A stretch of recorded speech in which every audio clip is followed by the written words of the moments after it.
ఇక మేధో నక్సల్స్తో ముప్పు, హింస, అరాజకత్వ పునరుద్ధరణకు ప్రయత్నిస్తున్నారు. నక్సల్ భావజాల పరులను గుర్తించి ఏకాకిని చేయండి. దేశాభివృద్ధిలో యువతను అనుసంధానించాలి. ఎర్రకోటపై నుంచి ప్రధాని మోడీ పిలుపు.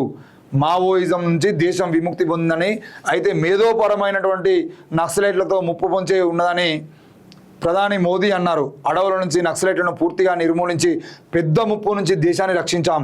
కానీ ఈ భావజాల పరులైనటువంటి నక్సలైట్లు వారికి అనుకూల సమయం కోసం ఎదురు చూస్తున్నారు. ఈ సమాజాన్ని తప్పుదో పట్టించడానికి, హింస, అరాచకత్వానికి పునరుద్ధరించడానికి వాళ్ళు ఛాయాశక్తులా ప్రయత్నిస్తున్నారు.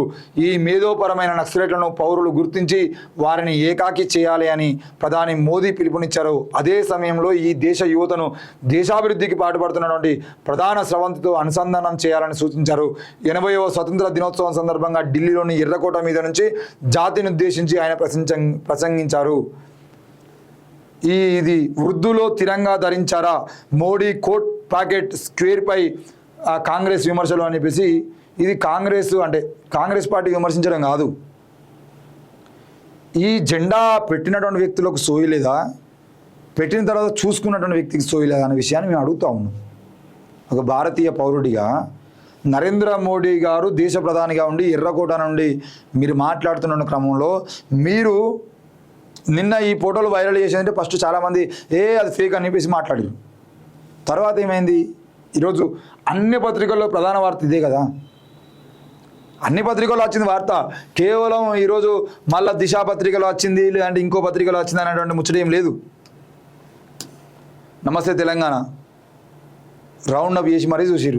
దేశంలో దిమాగీ నక్సల్స్, అడవుల్లోని సాయుధ నక్సల్స్ ఏరిపాయడంలో మా ప్రభుత్వం విజయవంతమైంది. అయితే దేశంలో దిమాగీ నక్సల్స్ మిగిలి ఉన్నారు, వారు అవకాశం కోసం ఎదురు చూస్తున్నారని ప్రధాని మోదీ పేర్కొన్నారు. అయితే ఎర్రకోట నుంచి శనివారం జాతిని ఉద్దేశించి చేసిన 16 ఆగస్టు వేడుకల ప్రసంగంలో ఆయన ఈ వ్యాఖ్యలు చేశారనిపిసి మనం చూస్తున్నాం. ఆ వేడుకల్లో ఆయన భారతదేశ జాతీయ పతాకానికి సంబంధించినటువంటి పెట్టుకున్నది ఏదైతే ఉందో ఆ స్క్వేర్, దాన్ని తికమగా పెట్టుకున్నారా అనేది చాలా క్లియర్గా కనబడుతుంది. అయితే ఇది కూడా వేరే దేశానికి సంబంధించిన జెండా. మరి మీరు ఇండియాకు సంబంధించిన దాంట్లో పాల్గొన్నారా, వేరే దేశానికి సంబంధించిన స్వతంత్ర ఉద్యమంలో అంటే స్వాతంత్ర దినోత్సవంలో పాల్గొన్నారా? ఏం జరుగుతుంది అసలు? కనీసం మీరు పెట్టుకున్నటువంటి మీ జేబు బ్యాడ్జీలను కూడా చూసుకునేటువంటి పరిస్థితుల్లో మీరు ఉన్నప్పుడు దేశాన్ని ఏం పాలిస్తున్నారు?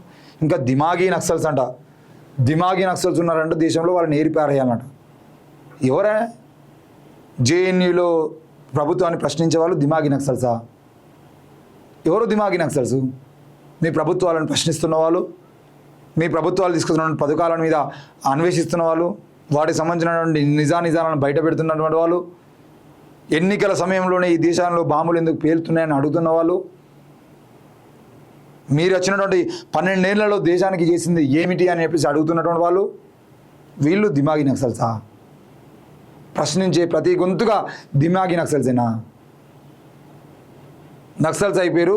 ఇప్పుడు ఇక అర్బన్ నక్సల్ అనేటువంటి పదాన్ని వాడితే సరిగా ఉండలేదు కాబట్టి ఇప్పుడు దిమాగీ నక్సల్స్ పేరుతోనే మాట్లాడేటువంటి ప్రతి వాడు మేధావి అనేటువంటి ప్రతి వాడిని ఇప్పుడు అంటే వాళ్ళు ఒకవేళ కాంగ్రెస్లో ఉన్నా, వాళ్ళు బీఆర్ఎస్లో ఉన్నా, వాళ్ళు స్థానిక పార్టీలో ఉన్నా, ఇక్కడ ఉన్నా, కమ్యూనిస్ట్ పార్టీలో.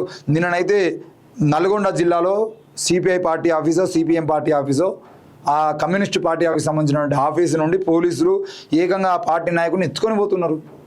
పార్టీ ఆఫీసు లోపలికి పోయి అడ్డొస్తున్నటువంటి వాళ్ళందరూ నెట్టుకుంటూ ఒక పార్టీ నాయకుడిని ఎత్తుకొని పోతాను. పార్టీ ఆఫీసుల్లోకి పోయి ఎత్తుకుపోవడం ఏంది? ఇంత దారుణంగా దిగజారుతారా? ఒక దిమాగీ నక్సల్స్ని ప్రజలు ఎందుకు నమ్ముతున్నారు?